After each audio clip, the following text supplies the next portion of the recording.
آپ دیکھ رہے ہیں دنیا بھر کی خبریں اور یہ رہیں آج کی سرخیاں۔ غزہ میں قید ہوسٹیج نے کی خودکشی کی کوشش۔ ادھر سیز فائر پر بات چیت کے لیے قطر جا رہا حماس کا ایک ڈیلیگیشن۔ اسرائیلی ڈیفنس منسٹر نے دی غزہ میں اب تک کے سب سے بڑے حملے کرنے کی دھمکی۔ لبنان میں اسرائیل سیز فائر توڑنے سے آگے نکلا، گھروں کو لگا رہا آگ، صبر سے کام لے رہا حزب اللہ۔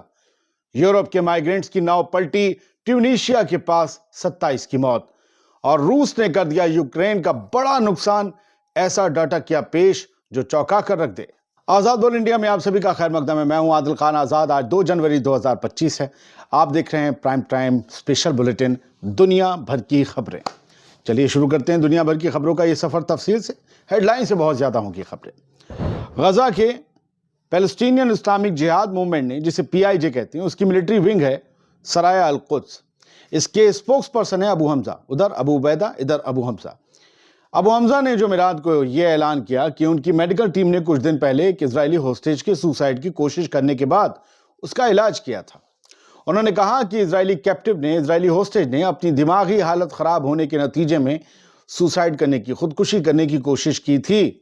اس کی اپنی جان لینے کی کوشش نیتنیاہو کی گورنمنٹ کی نئی شرطوں کی وجہ سے تھی، یعنی اس نے نئی شرطوں کی وجہ سے خودکشی کرنے کی کوشش کی تھی۔ اس کی رہائی کے لیے چل رہی نیگوسیشنز میں ناکامی اور دیر ہوئی، اس سے وہ ٹوٹ گیا۔ یہ خبر نیتنیاہو کے اوپر ایک مشکل کی طرح ٹوٹ سکتی ہے۔ لوگ یہ کہہ سکتے ہیں کہ بھلے اب وہ گولی سے مرے نہ مرے، ہوسٹیجز خودکشی کر کے مر جائیں گے۔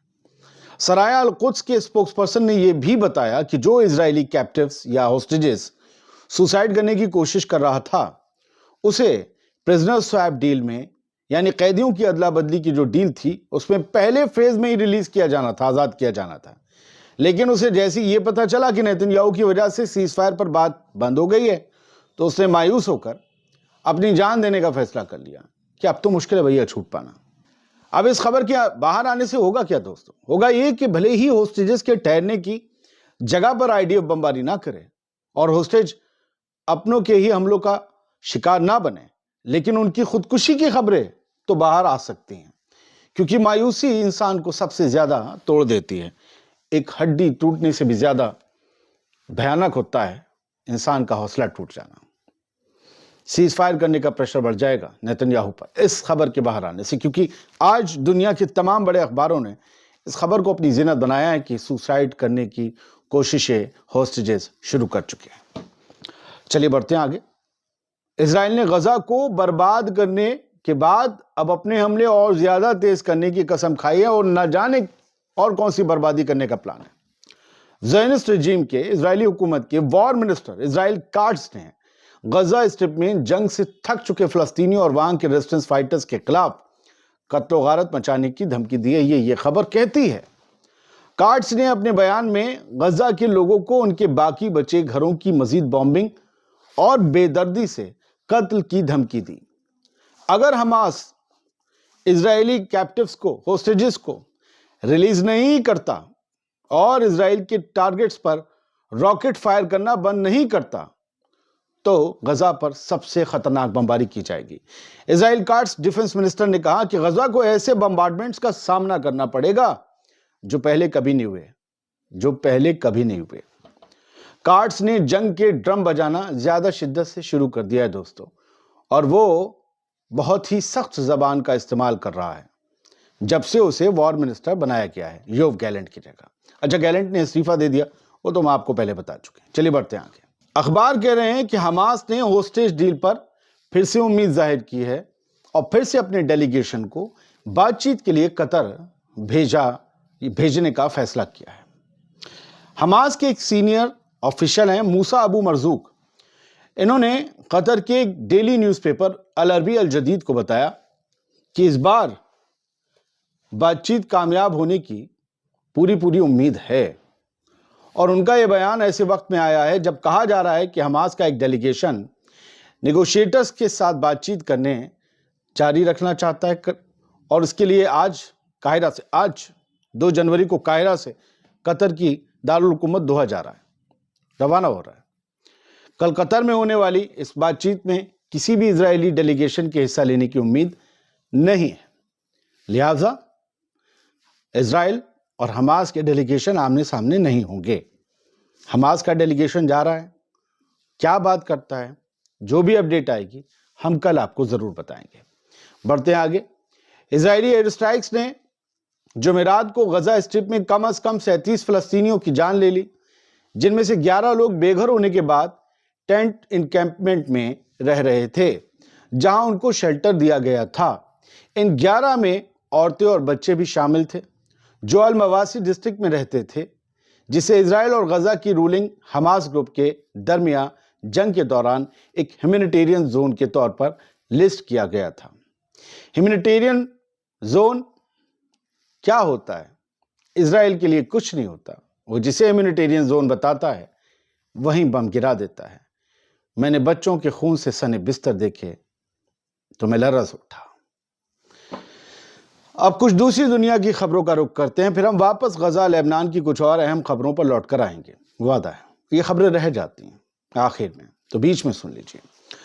روس کی ڈیفنس منسٹری کے مطابق روس کے اسپیشل ملٹری آپریشن کے شروع ہونے کے بعد سے اب تک، جو شروع ہوئی تھی جنگ، تب سے لے کر اب تک یوکرین کے ٹوٹل 651 ایئر کرافٹ طیارے، 283 helicopters, 39,144 drones, 590 missile systems, 20,137 tanks اور دوسرے armoured combat vehicles, 1,504 multiple rocket launchers, 20,134 field artillery mounts اور مورٹارز اور 29,701 اسپیشل ملٹری موٹر وہیکلز کو نقصان پہنچایا گیا ہے۔ یہ نقصان روس نے پہنچایا ہے۔ کس کا ہوا ہے نقصان؟ یوکرین کا۔ بہت چونکانے والا ڈاٹا تھا یہ۔ بڑھتے ہیں آگے۔ ٹیونیشیا ایک ملک ہے، مسلمانوں کی یہاں بڑی آبادی ہے۔ عرب اسپرنگ یہیں سے شروع ہوا تھا۔ اب اسی ٹیونیشیا کے ساحل کے قریب 27 مائیگرنٹس پرواسی ڈوب گئے۔ یہ سب افریقی مول کے لوگ تھے جو 2 ناؤں میں سوار ہو کر جا رہے تھے، اپنے ملک کی غربت پریشانیوں سے دور یورپ میں ایک نئی زندگی بسر کرنے کے لیے، لیکن یہ سفر ان کا آخری سفر ثابت ہوا۔ 27 لوگ ڈوب کر مر گئے، 83 کو بچا لیا گیا۔ دونوں کی ناؤ کے حادثے ہو گئے تھے، پلٹ گئے تھے۔ خیر، یہ ناؤیں تھوڑی بڑی ہوتی ہیں، بڑا خطرناک سفر ہوتا ہے۔ سمندر کی لہریں اور چھوٹی چھوٹی ناؤیں، زیادہ سواریاں۔ خیر، لبنان کی بات کرتے ہیں، جہاں پر اسرائیل کے حملے بدستور جاری ہیں۔ سیز فائر اس کے لیے کیا ہے کچھ نہیں، پتہ نہیں کیوں ہوا تھا۔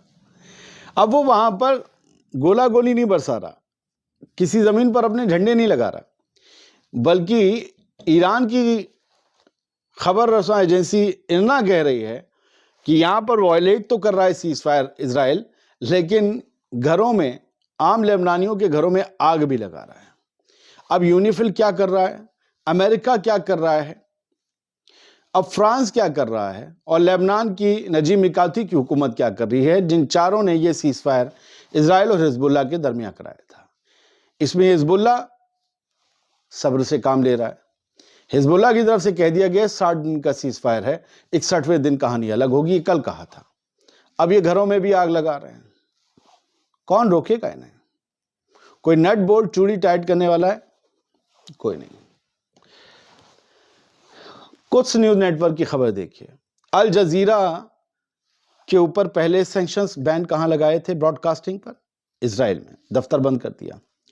اور اب ویسٹ بینک میں بھی الجزیرہ کام نہیں کر سکے گا، ویسٹ بینک میں بھی فلسطینیوں کی نیوز کور نہیں کر سکے گا۔ یہ آرڈر دیا ہے فلسطینی اتھارٹی نے، محمود عباس والی نے۔ انہوں نے کہا ہے کہ آپ اپنا ٹان ٹنڈیرا یہاں سے سمیٹو اور نکلو، کیونکہ آپ فلسطینی معاملوں میں، ہمارے فلسطینیوں کے انٹرنل معاملوں میں آپ دخل دے رہے ہیں، اس کی اجازت نہیں ہوگی۔ الجزیرہ بہت شدت سے جنین میں جو سب کچھ ہو رہا ہے اسے کور کر رہا ہے۔ جنین میں حماس، یا پھر آپ کا حماس کا تو کم ہے ادھر، فلسطینی اسلامک جہاد، یہ تہاں اور ریزسٹنس موومنٹ جو ہیں، وہ لوگ فلسطینیوں کے لیے کہا جا رہا ہے کہ ان کی لڑائی جو ہے ویسٹ بینک کی جو پیلسٹینین اتھارٹی کی جو فورس ہے اس کے ساتھ ہو رہی ہے۔ ریزسٹنس موومنٹ کے 1-2 کمانڈر بھی بڑے مارے گئے ہیں۔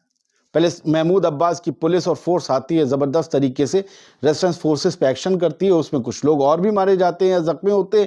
ان سارے نیوز کو الجزیرہ صحیح سے کور کر رہا تھا۔ دنیا میں گالیاں پڑ رہی تھی محمود عباس اور فلسطینین اتھارٹی کو کہ تم اپنے فلسطینیوں پر ہی ظلم کر رہے ہو، تم اسرائیل کے ساتھ اتنا کھل کر آ گئے۔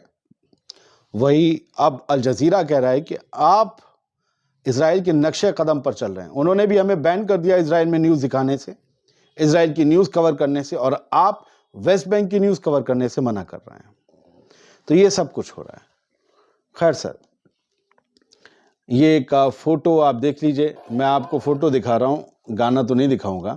یہ لوگ مینورا انہوں نے بنایا ہوا ہے، یہ جس میں موم بتیاں جل رہی ہیں، مینورا ان کا ایک پرتیک ہوتا ہے یہودیوں کا، اس کا جو ہیبریو بائبل ہے اس میں بھی ذکر ہے، اور جو ٹیمپل کے جو اور اسکرپچرز ہیں اس میں بھی ذکر ہے۔ تو یہ ایک کینڈل بیچ میں ہوتی ہے اور اس کی 7 برانچز ہوتی ہیں، مینورا ایسے کر کے بنایا جاتا ہے۔ یہ یہودیوں کے لیے ایک یادگار کے طور پر ہے۔ آج کل ان کا جو ہے وہ تیوہار کا دن چل رہا ہے، تو اس میں انہوں نے کیا کیا ہے، اپنے لگایا ہے موم بتیاں اور ناچ رہے ہیں۔ لیکن یہ علاقہ کون سا ہے؟ نیوز کیوں بتا رہا ہوں؟ کلکالیا یہ علاقہ ہے، یہ ویسٹ بینک میں آتا ہے، اور یہ کلکالیا کا ازون قصبہ ہے۔ اب تم فلسطینیوں کی زمین پر اگر یہ سب کرو گے اور وہ آ کر حملہ کر دیں گے، پھر تم رو گے، پھر تم شکایت کرو گے، پھر تم حملے کرو گے۔ اپنے تیوہار ان کی زمین پر کیوں منا رہے ہو جنہیں یہ سب برداشت نہیں ہے؟ یہ لکھا ہے کوس نیوز نیٹ ورک نے، آپ پرووک کر رہے ہو ان سب کو، ڈانس کر رہے ہو، یہ سب عرب مسلمان برداشت نہیں کرتے ہیں۔ ایک اور خبر یہ ہے کہ ایک ڈیٹا ہے، غزہ میں بھوک مری کے کرائسس جو ہے اس کا ڈیٹا آپ سمجھ لیجئے، یہ پوری ایک گرافک پلیٹ ہے۔ 91% پاپولیشن جو ہے وہ فوڈ انسیکیورٹی سے، ایکیوٹ فوڈ انسیکیورٹی سے جوجھ رہی ہے، اور جس میں سے 3,45,000 جو ہیں وہ بھینکر بھوک کا سامنا کر رہے ہیں۔ غزہ کے 68% کاشتکاری کی زمین تباہ ہو چکی ہے، کھیتی کی زمین تباہ ہو چکی ہے۔ 52% جو کھیتی کے لیے کنویں تھے، ٹیوب ویل تھے، یہ سب تباہ ہو چکے ہیں، ختم ہو چکے ہیں۔ 44% گرین ہاؤس ایریا ڈیمیج ہو چکا ہے، گرین ہاؤس ہوتا ہے نا اس میں۔ 70% غزہ کی فش فلیٹ ڈسٹرائیڈ ہو چکی ہے، جو مچھلی پکڑنے والی فلیٹ تھی، ناویں وغیرہ سٹیمرز، یہ سب مچھلی کا کاروبار تباہ ہو چکا ہے۔ 95% غزہ کا جو کیٹل ہے، بھیڑ، بکری، پڈا، گائے، یہ مر چکے ہیں۔ 95%۔ کتنا بڑا نقصان ہے، اور یہی نقصان اصل میں اصل وجہ ہے جس سے پتہ چلتا ہے کہ غزہ کو بڑا سسٹمیٹکلی تباہ کیا گیا ہے۔ امید یہ کرتا ہوں دنیا بھر کی خبروں میں آج آپ کو ٹرانسپیرنسی سے اور بڑی سادگی سے خبر دینے کی کوشش کی ہوگی۔ میں بہت چیختا نہیں، ہو سکتا ہے کہ لوگوں کو میرے سننے میں دقت ہوتی ہو، تھوڑا سا یہ ہو گیا ہے، دب جاتا ہے بیٹھنے میں تو سانس لیتا ہوں زور سے۔ بہت سے لوگوں کو میری سانس کی بھی پرواہ ہے، اتنی محبت ہے آپ کی، میں کیسے اتاروں گا؟ آپ لوگ میری سانسوں کی، میرے بولنے کی، میں نے کہاں غلطی کی، میں نے کیا اچھا بولا، ہر چیز کا حساب رکھتے ہیں، تو مجھے لگتا ہے کہ میرے گھر کا کوئی بڑا مجھے سن رہا ہے، جو یہ چاہتا ہے کہ میں سب کچھ صحیح کروں۔ زندہ باد، خوش رہیے، سلامت رہیے۔